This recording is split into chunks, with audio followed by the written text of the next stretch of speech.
तो हम बात कर रहे थे कि जो हमारे उपद्रवीय या शीतोष्ण कटिबंधीय क्षेत्र हैं वहाँ पे क्या है,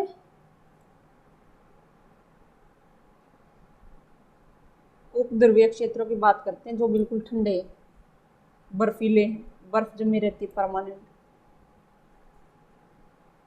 ठीक, और वहाँ पे मैंने बता 3 मुख्य जानवर जो है मिलते हैं। पहला पोलर बियर, ध्रुवीय भालू,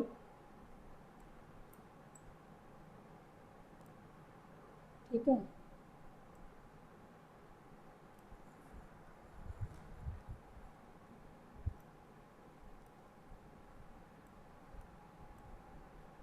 पोलर बियर,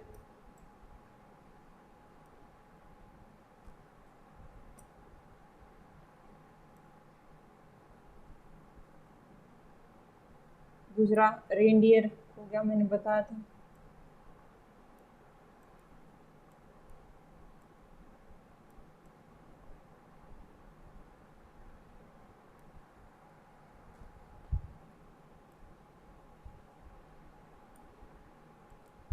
दूसरा रेनडियर हो गया और तीसरा कैरिबाउ।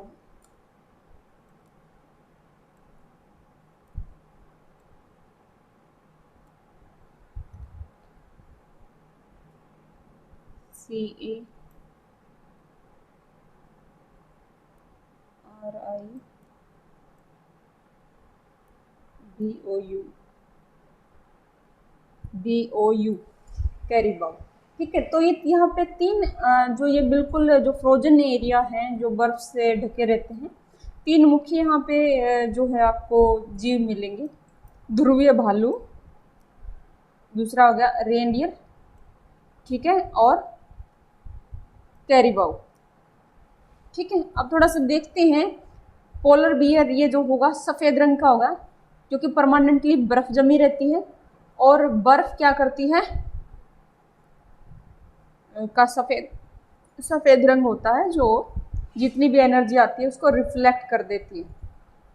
ठीक है, तो वैसे एनवायरनमेंट में वो छुपे रहने के लिए आप लोगों ने देखा होगा कि जो है गिरगिट है रंग बदल देता है अपने आप को सुरक्षित रखने के लिए। आसपास की जैसा एनवायरनमेंट होता है उसके अकॉर्डिंग जो है, अगर वनस्पति में तो ग्रीन कलर कर लिया तो वो अलग से दिखाई नहीं देगा ताकि उसका शिकार ना हो सके आसानी से। ऐसे ही पोलर बियर है, अगर कोई दूसरा कलर हो तो आसानी से दिख जाएगा।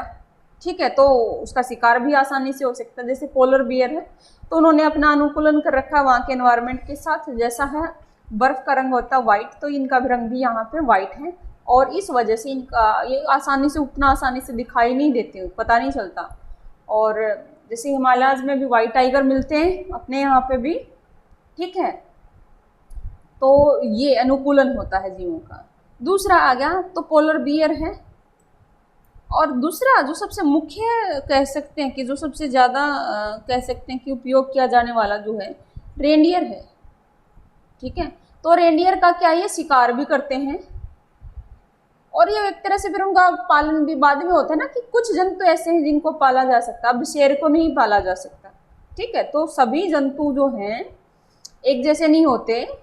अब जैसे मान लो बियर है तो बियर खतरनाक होता है उतना, मतलब यानी वो कोई घरेलू टाइप का जीव नहीं है। ठीक है, तो जैसे रेनडियर है वो अपना उसका जैसे पाला जा सकता है। तो रेनडियर को क्या है जैसे अपना जैसे बैल वैल होते हैं ना, जैसे कि वो गाड़ी बनाते हैं, कार्ट बनाते हैं। ठीक है, कार्ट बनाते हैं लकड़ी से और उसको यानी बोझा ढोने के लिए जैसे यूज करते हैं। ठीक है, तो आपका जो बैल है वो क्या करता है, बोझा ढोने के काम आता है, तो कार्ट बनाते हैं। तो इसी तरीके से ये क्या करते हैं, स्लेज बनाते हैं।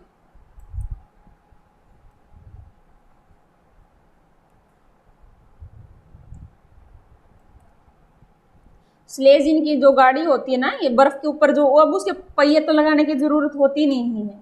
ठीक है, तो उनकी जो होती है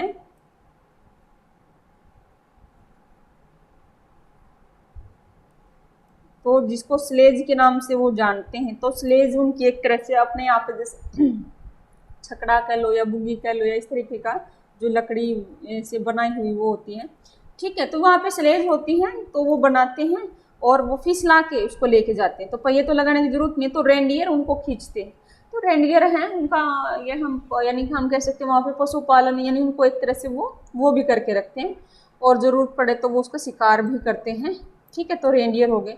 और तीसरा जो इम्पोर्टेंट हो गया कैरीबाउ, ठीक है। और एक चीज़ इम्पोर्टेंट है जो आप लोगों को याद रखनी चाहिए, जितने भी कोई भी जो जीव है ठंडे जगहों पे मिलता है तो उनके जो शरीर के ऊपर जो है बाल ज़्यादा मिलेंगे, ठीक है। कोई भी है, अगर मान लीजिए एक ही पशु है, मान लीजिए गाय है या भैंस है, ठीक है।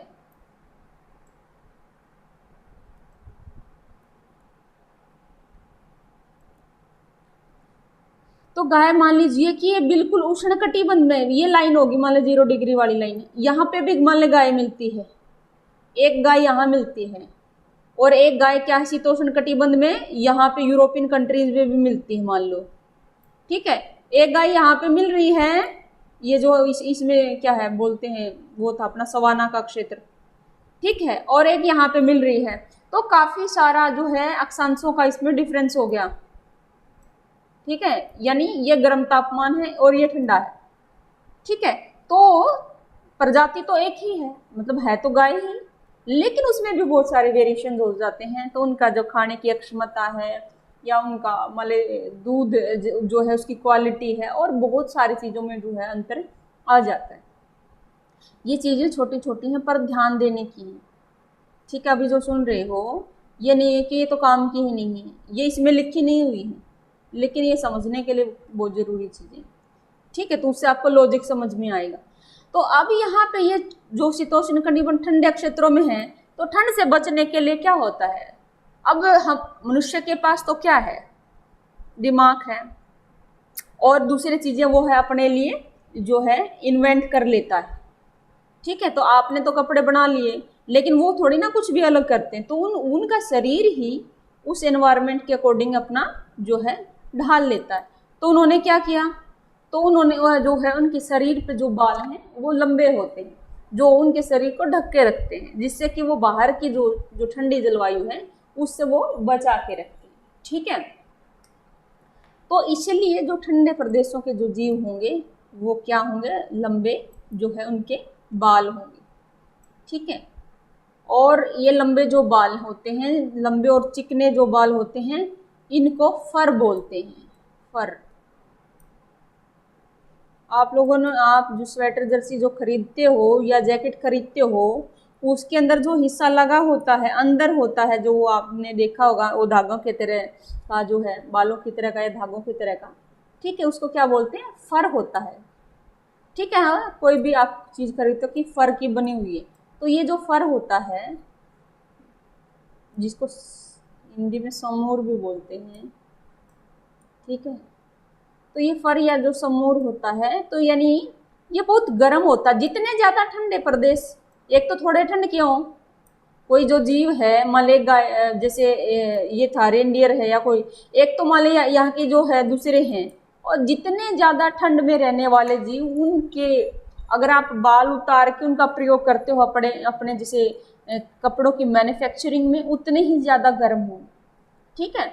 मान ले कम हाइट पे है या कम ठंड वाले हैं, वहाँ पे भी वो बाल मिल जाएंगे, लेकिन क्या उतने गर्म नहीं होते, ठीक है। तो आप लोगों ने सुना होगा कश्मीर की जो पश्मीना जो क्या बोलते हैं ऊन होती है, ठीक है, वो अब यहाँ पे जो बाकी की जो जगह पे जो ऊन बनती है, भेड़ों को पालने से जो ऊन बनती है, एक तो मैदानी इलाकों में भेड़ पाल रखी हूँ, और एक क्या है ठंडे इलाकों की जो भेड़ या बकरी होंगी, और उनका जो जो फर होता है, बाल होते हैं, उनसे जो ऊन बनाई जाती है, ऊन होती है, वो बहुत ज़्यादा गर्म होती है, ठीक है, बजाय के मैदानी इलाकों की भेड़ या बकरियों की तुलना में, ठीक है। और इसलिए वो बहुत ज़्यादा जो है महंगी भी बिकती हैं, और उसकी बड़ी मार्केट होती है, ठीक है। तो ये हो गया। तो ये अन्य आगे भी आएंगे, जो उसमें आएगा क्लोथिंग के लिए, जैसे हम बात करें थे ना, फूड के लिए हो गया। अब ये क्या है, फूड का मैंने बता दिया, इनको मार के भी खाएंगे। पोलर बियर हो गया, रेनडियर हो गया, और जो कैरीबाउ है, ठीक है। तो ये कारण मैंने बताया कि ठंडे प्रदेशों में जो जितना ठंड में जीव रहेंगे, अपने आप को ठंड से बचाने के लिए, ठीक है, वो क्या करते हैं, उनके शरीर पे जो अपने शरीर को ज़्यादा जो बाल हैं वो बड़े रखते हैं, रखते इन द सेंस वो होते रहते हैं अपने आप, और क्या है उनका जो है बचाव जो है वो करते हैं, ठीक है। और क्लोथिंग के लिए फिर यही साथ के साथ ही मैं ये पॉइंट बताती चलूँ, यानी इनका फिर क्या है वो क्लोथ्स के रूप में, ठीक है, प्रयोग करते हैं। और अब रह गई बात जो है और भी, ये तो स्थलीय भागों की बात थी, स्थल के ऊपर था ना, ठीक है, बर्फ है और स्थल है। अब क्या करते हैं यहाँ पे इन्हीं क्षेत्रों में, जो जैसे यहाँ है, यहाँ समुद्र है, यहाँ ऊपर आर्कटिक महासागर है, ठीक है।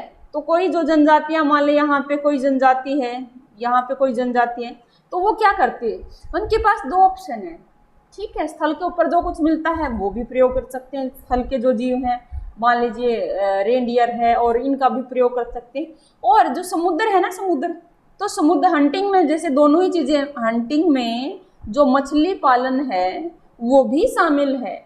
यहाँ पे जो हम हंटिंग की बात कर रहे हैं, तो यहाँ पे भी तो पशुओं को ही तो मार रहे हैं, तो वो जलीय पशु हैं।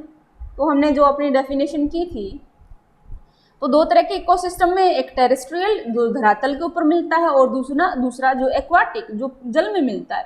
तो यहाँ पे इनके पास ये जो यहाँ पे मान लीजिए यहाँ कनाडा है, यहाँ पे रह रहे हैं, तो यहाँ पे क्या है, ये खाड़ी है, यहाँ पे जल है, ठीक है, ये समुद्र है। तो यहाँ पे स्थल पे भी का भी ऑप्शन है, स्थल के जीवों को भी शिकार कर सकते हैं, और जल के जो जीव हैं उनका भी शिकार कर सकते हैं। लेकिन क्या समस्या है, यहाँ पे आर्कटिक महासागर है ऊपर, ठीक है, उत्तरी ध्रुव पे हमने कल जो किया था कि महासागर है, और यहाँ पे ये सारा, ठीक है, ठंडा है, और क्या है, इतनी ठंड है कि ये पानी से जमा रहता है, ठीक है।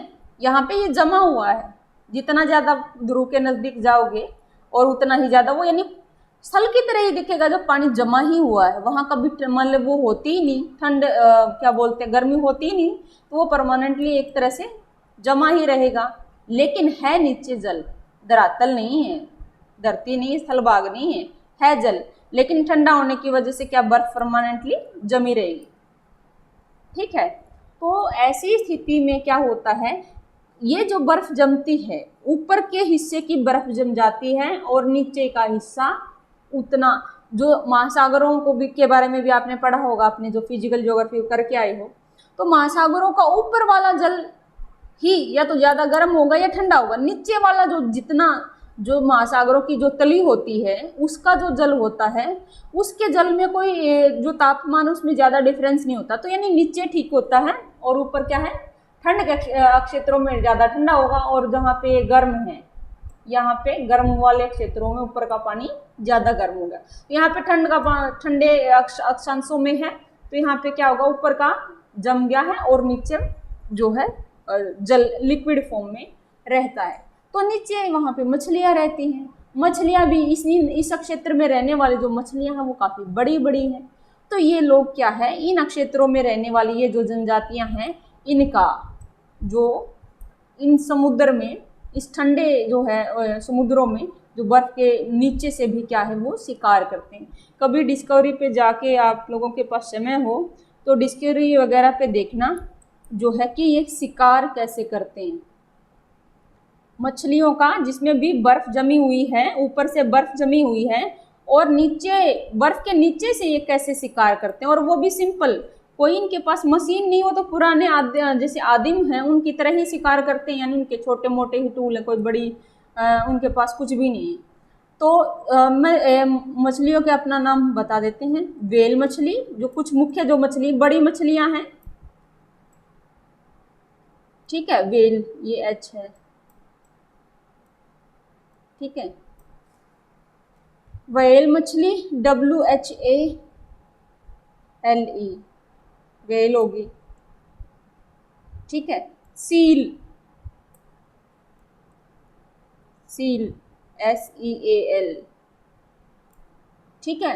और सील, इसके नाम पे ही अगर आप देखोगे, ध्यान दोगे, जो सील जो है मछली हैं, इनके नाम पे ही जो यूएसए है, अमेरिका की जो जल सेना होती ना, क्या बोलते हैं उसको, अपना थल सेना, वायु सेना और जो है जो जल वाली होती है, तो उसका जो है सील, यानी वो वहाँ के उनके जो सैनिक हैं, नौ सैनिक हैं, जिसको नौसेना बोलते हैं, सॉरी, तो जो नौसेना बोलते हैं, ठीक है, तो उनको सील्स बोलते हैं, यानी उस मछली है ना, तो ये इसलिए उन्होंने अपनी जो उसका नाम सील्स रख रखा है। तो वेल होगी, सील होगी, और वालरस होती है, वालरस,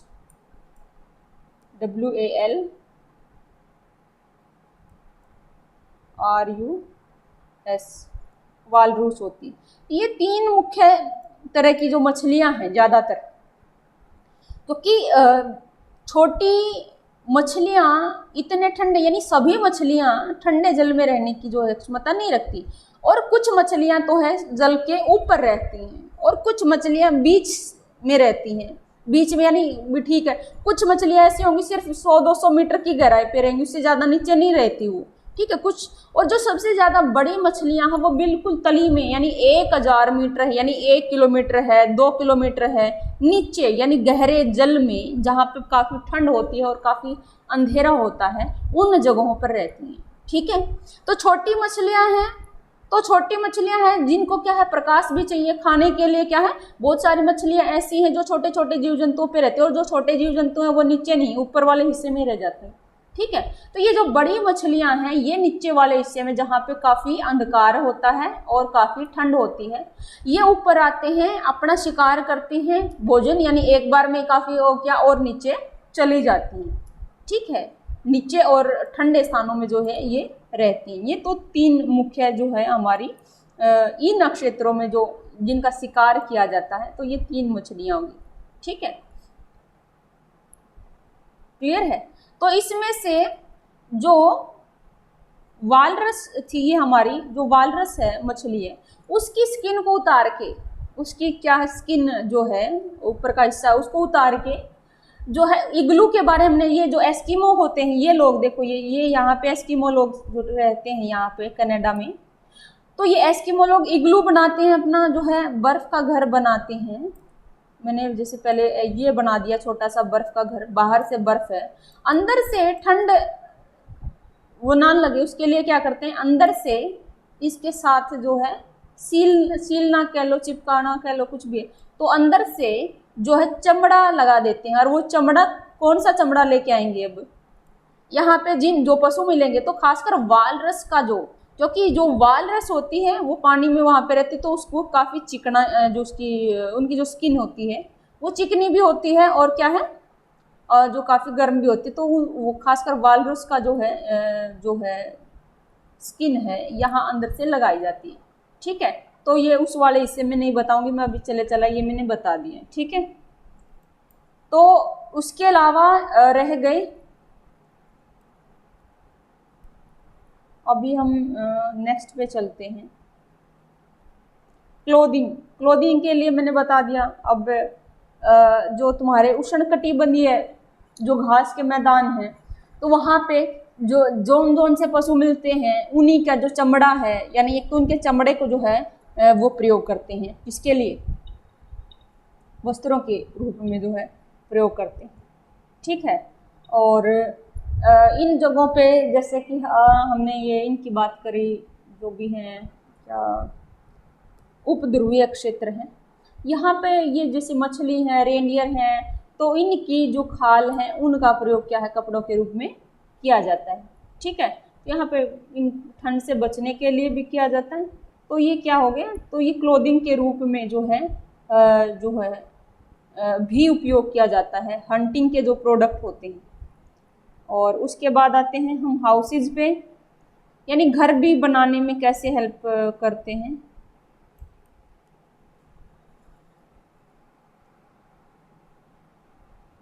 अभी घर का मैंने बता दिया। अब जैसे ध्रुवीय क्षेत्रों में ये जो है चमड़ा है, चमड़े का प्रयोग करते हैं ठंड से बचने के लिए। इग्लू है या उसके बिना है, जहाँ पे भी जैसे भी छोटे छोटे जो भी घर बनाते हैं, तो वहाँ पे इनका चमड़ा प्रयोग करके ये ठंड से जो है बचते हैं, यानी घर में भी। ठीक है, और जो क्या बोलते हैं जो उष्णकटिबंधीय इलाके हैं वहाँ पे भी क्या करते हैं, वो टेंट बनाते हैं। यहाँ पे तो इग्लू बना रहे हैं, वो टेंट बनाएंगे।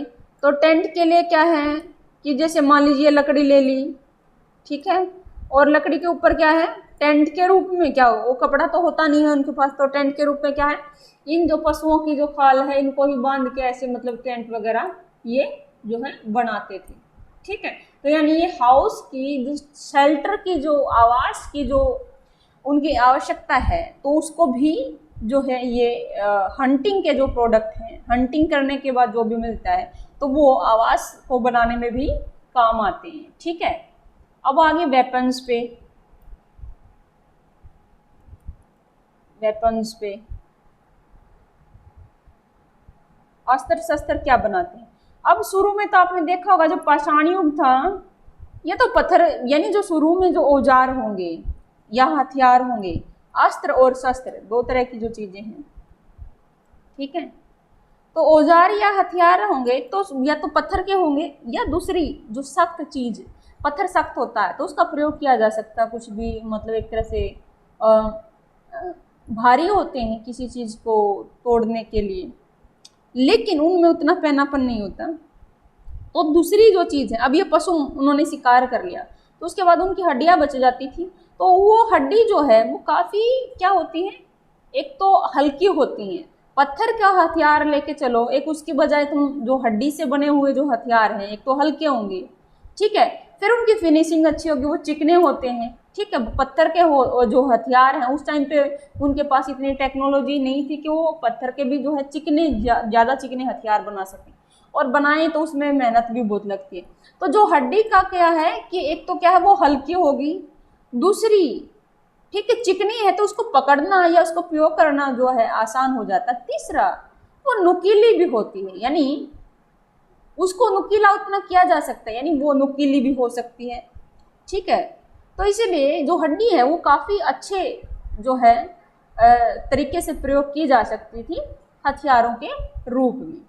ठीक है, तो यानी जैसे खासकर ऐसा भी कर सकते थे जैसे कि पीछे आपका या तो लकड़ी का है चीज़ है या फिर पत्थर हो, लेकिन आगे का जो वो हिस्सा है जो आपको वो पहनना चाहिए वो वाला हिस्सा, यानी कुछ आगे का हिस्सा वो बांध के, मतलब आगे वाला हिस्सा जो क्या बोलते हैं हड्डी का हो गया, और पीछे वाला मतलब आपको भाला बनाना है तो लंबा होना चाहिए। अब हड्डी तो इतनी लंबी होती नहीं, तो बाकी का हिस्सा मान लीजिए पत्थर का हो गया या लकड़ी का होगा, और उसके आगे वाला जो हिस्सा है जो कठोर भी हो चाहिए और मतलब पहना भी चाहिए, वो जो है हड्डी वाला जो है उससे बांध के इस तरीके से वो बनाते हैं। ठीक है, तो ये हो गए जो है उनके जो है हथियारों के रूप में जो है प्रयोग किए जाते थे। ठीक है, तो उनकी जो हड्डियां हैं, और उसके बाद है यूटिलिटी आइटम्स, और बहुत सारे तरह के जो चीज़ों के रूप में उनका जो है प्रयोग किया जाता था। और क्या क्या मिल सकता है, अब उनसे क्या है, उनके मान लीजिए जैसे हाथी हैं, हाथी के दांत हैं। ठीक है, तो हाथी के दांत हैं, उनसे क्या बनाए जाते हैं, उनसे क्या है गहने बना लिए। तो उतना शुरुआत में नहीं, लेकिन बाद में मनुष्य के दिमाग में रहता है एक सुंदरता के प्रति जो है, तो आभूषण बनाने हैं। ठीक है, तो आभूषण के रूप में उनको प्रयोग कर सकते हैं, जैसे हाथी दांत है, किसी का पक्षियों के जैसे ये होते हैं क्या बोलते हैं पंख होते हैं। ठीक है, तो बहुत सारी जनजातियां ऐसी हैं जो मान लीजिए हाथी दांत हैं या हड्डी हैं, ठीक है, तो उनके मतलब जैसे गहने बना लिए, और जो पंख हैं ठीक है उनका प्रयोग भी या तो सजावट के लिए कर रहे हैं या जैसे एक तरह से कपड़ों के रूप में भी मतलब कर रहे हैं। तो बहुत तरह से, या बर्तनों के रूप में, जैसे बर्तनों के रूप में भी यहाँ पे हम जो बात कर रहे हैं ना यूटिलिटी आइटम, जैसे बर्तन बना लिए। अब क्या होता है कि ये जो इलाके शुतुरमुर्ग मिलता है, इनमें उष्णकटिबंधीय जो मैदान हैं उनमें क्या मिलता है, ये यहाँ पे इन इलाकों में जो है शुतुरमुर्ग मिलता है। शुतुरमुर्ग आपने सुना होगा, सबसे बड़ा जो पक्षी है। ठीक है, तो शुतुरमुर्ग जो अंडे देता है वो बहुत बड़े आकार के होते हैं। ठीक है, शुतुरमुर्ग के जो अंडे हैं बाहर से बहुत कठोर होते हैं। ठीक है, तो शुतुरमुर्ग के जो अंडे को क्या है वो काट दिया और क्या बच गया, मतलब जो गोल था उसको तो आप काट दोगे या अंडाकार था, ठीक है, मान लीजिए ये इस आकार में है, ठीक है, तो इसको तुम अगर यहाँ से काट दोगे तो ये क्या है, स्टोर करने के लिए भी पानी को स्टोर करना है या कोई खाने की चीज को स्टोर करना है, तो ये बर्तन के तौर पे क्या है, ये जो है अंडों का प्रयोग यहाँ पे ये लोग करते थे, ठीक है, तो जो काफी मजबूत होता है, ठीक है। और क्या बोलते हैं, और ये और क्या क्या चीजें हो गई उसके रूप में। अब ये बोलते हैं क्या, वो जो ध्रुवीय इलाकों में जो बात कर रहे थे, ये जो एस्किमो वगैरह है, जो रेनडियर हैं और वाल जो ये जो ठंडे प्रदेशों के जो जीव जंतु हैं, तो उनकी जो ये जो खाल होती है उसका प्रयोग वो क्या है, जो नौका है, नाव बनाने के लिए करते थे, ठीक है, उनकी हड्डी और उनकी खालों का नाव बनाने के लिए, और उनकी नाव को वो उधर क्या है, उमियाक या कोरियाक के नाम से जाना जाता है। जो वो नाव बनाते हैं छोटी छोटी, उमियाक और कोरियाक, ठीक है, तो ये बिल्कुल छोटी सी होती है। और तो ये नाव यानी अन्य चीजें भी चाहे वो प्रयोग हो गए, चाहे वो बर्तनों के रूप में करना है या उनसे मतलब नाव बना ली, ठीक है, ये कोरिया का आएगा, सॉरी,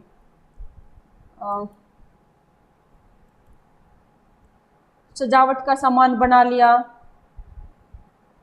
इस तरह के बहुत सारे जो ये उपयोग है उनके कर लेते थे।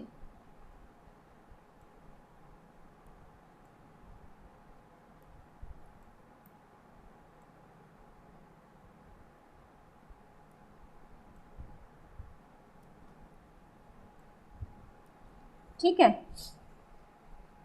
तो इस तरीके से ये इनके जो हम कह सकते हैं कि मुख्य उपयोग हैं कि भोजन है, क्लोथिंग है, इनका खाना, वस्त्र, आवास, हथियार।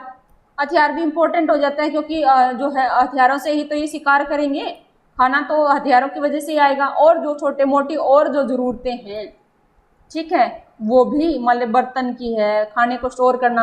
हाँ, जैसे और क्या होती है, जो चमड़े से थैली बनाई जाती थी, अब इनमें यहाँ पे तो इनकी खालों से ये बना ली, और यहाँ पे जो उष्णकटिबंधीय जो जो घास के मैदान है वहाँ पे जो मारने से चमड़ा मिलता है पशुओं को, उस चमड़े से वो क्या है, उसी चमड़े से या तो बर्तन कह लो या कुछ भी स्टोर करने के थैले, ठीक है, और पानी को स्टोर करने के थैले, जिनको मुश्क बोलते हैं, हिंदी में जिनको मुश्क बोला जाता है, ठीक है, वो बना लेते थे।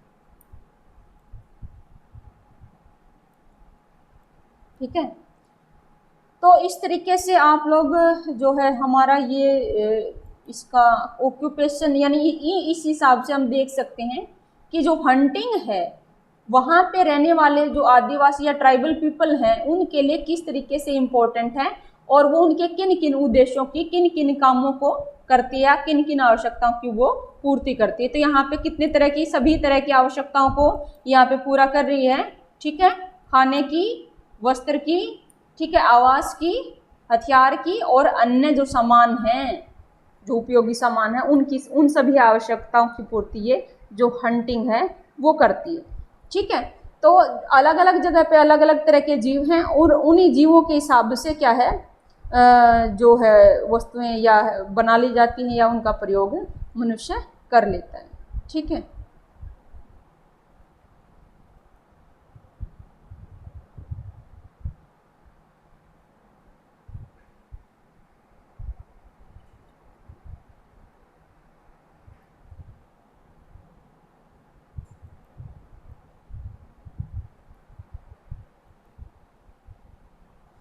फिर आगे सेलिएंट फीचर्स और कर लेते हैं, फिर हमारा ये आखिर वाला टॉपिक पूरा ही हो जाएगा।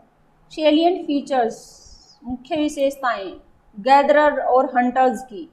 ये जो हंटर या गैदरर हैं उनकी मुख्य विशेषताएं क्या हैं, इनकी इकट्ठी दोनों की लगभग सेम है, और ये दोनों लगभग साइमल्टेनियसली ही चलती थी, साथ के साथ ही होती थी ज़्यादातर। ठीक है, तो हिंदी का जो वो है वो मैं बाद में जैसे टाइप करके और जब आप लोगों के गूगल में अपलोड कर दूंगी। अभी तक बस आप अभी जो है आप सिर्फ समझ लीजिए। Symbols of primitive economy, Hunter और गैदरर जो हैं किसी जगह पे जो संग्राहक और जो हैं जो आखेटक होते हैं, वो उनकी जो इकोनॉमी होती है, उनकी अर्थव्यवस्था किसकी, वो किसके प्रतीक हैं, प्रिमिटिव इकोनॉमी के।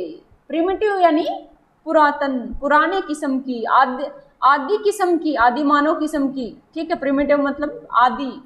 ठीक है, तो वो पुराने किस्म की इकोनॉमी है जिसमें कोई उत्पादन नहीं होता है।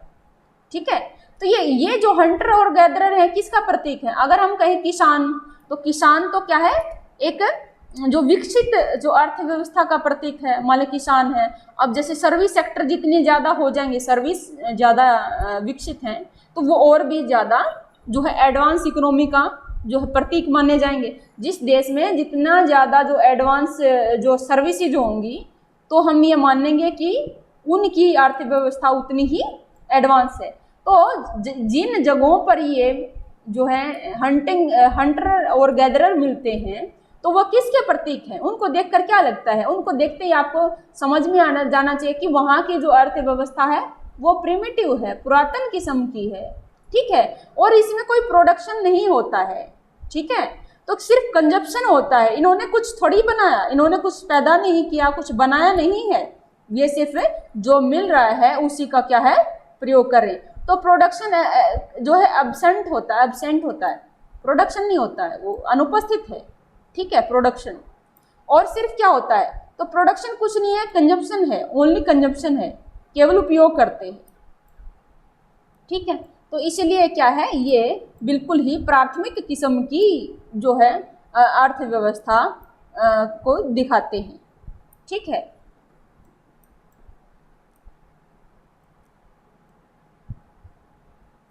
और उसके अलावा जो नेक्स्ट पॉइंट है, very high level of environmental conditioning and extreme resistance power. तो इनको देखकर आप अंदाजा लगा सकते हो कि वेरी हाई लेवल, बहुत उच्च स्तर का एनवायरमेंटल कंडीशनिंग यानी पर्यावरण अनुकूलन बहुत जबरदस्त होता है इनका। यानी ये बहुत कठोर पर्यावरण में रहते हैं। अब तक तुमने देखा या तो बहुत ज़्यादा सघन वन है, वहाँ पे भी कोई बढ़िया एनवायरनमेंट नहीं है रहने के लिए। ठीक है, जो घास के मैदान है, उष्णकटिबंधीय मरुस्थल हैं, वो भी कोई बढ़िया नहीं है। ठंडे मरुस्थल हैं, वो भी कोई अच्छी जगह नहीं है। ठीक है, ध्रुवीय इलाके हैं, वो भी कोई अच्छी जगह नहीं है रहने के लिए। तो इसीलिए ये जो लोग जहाँ, ये आदिवासी और ट्राइबल पीपल जहाँ मिलते हैं, तो ये शो करते हैं कि ये कितने इन्होंने ज़बरदस्त तरीके से, इतने हार्श और कठोर एनवायरनमेंट के साथ भी इन्होंने क्या है, अच्छा खासा सामंजस्य स्थापित किया है। ठीक है, अपने आप को उनके वहाँ के जो है एनवायरनमेंट के अनुसार ढाल लिया है। And extreme resistance power, resistance होता है प्रतिरोधक जो है अक्षमता कितनी है। एक तो क्या है, कोई भी आपको दिक्कत आए, परेशानी आए किसी भी मान लीजिए प्रजाति के ऊपर, और वो प्रजाति समाप्त हो जाए। ठीक है, कि अब यहाँ पे मान ली बहुत ज़्यादा गर्मी होती है और फिर कल को यहाँ पे बहुत ठंड अगर पड़ना शुरू हो जाए, तो सारे जो जीव हैं यहाँ पे वो जो है जो अलग तरह की चीज़ के रेजिस्ट नहीं कर सकते, उसका प्रतिरोध नहीं कर सकते, उसको सहन नहीं कर सकते। तो यहाँ पे रेजिस्टेंस का मतलब प्रतिरोधक कह लो या सहन करने की अक्षमता। तो यानी कि होता है ना कि टॉलरेट करने की जो पावर है, कि कैसी भी खराब स्थिति हो, ये अपने आप को इन्होंने यहाँ के अनुसार जो है ढाल लिया है। ठीक है, तो जो है ये सभी के लिए पॉसिबल नहीं होता है। कुछ प्रजातियां लुप्त हो जाती हैं जो अपने आप को ढाल लेती हैं, और जिसकी रेजिस्टेंस पावर की उनके सामने कितनी भी दिक्कत हो, दिक्कत खासकर पर्यावरण की हो। ठीक है, तो कितनी भी पर्यावरणीय दिक्कत हो, क्लाइमेट की, जलवायु की या पर्यावरण की दिक्कत है, वो उनका सामना करके कभी भी बने रहते हैं, जीवित रहते हैं। ठीक है, वो उनकी प्रजाति समाप्त नहीं होती। तो ये उनको दिखाते हैं कि इतनी खराब कंडीशन में, अब जहाँ पे माइनस में टेम्परेचर रहता हो हमेशा, वहाँ पे कुछ खाने को नहीं मिलता, कितनी दिक्कतें, और फिर भी ये लोग आज तक, यानी जब से मनुष्य की जब उत्पत्ति हुई, इतने लंबे समय से आज तक ये बने हुए हैं। तो ये क्या दिखाता है, तो इनकी एक्सट्रीम रेजिस्टेंस पावर और एनवायरमेंटल कंडीशनिंग को ही दिखाता है। ठीक है, और अभी 1 मिनट का टाइम रह गया, क्या हम इसको पूरा करें दोबारा ज्वाइन करके?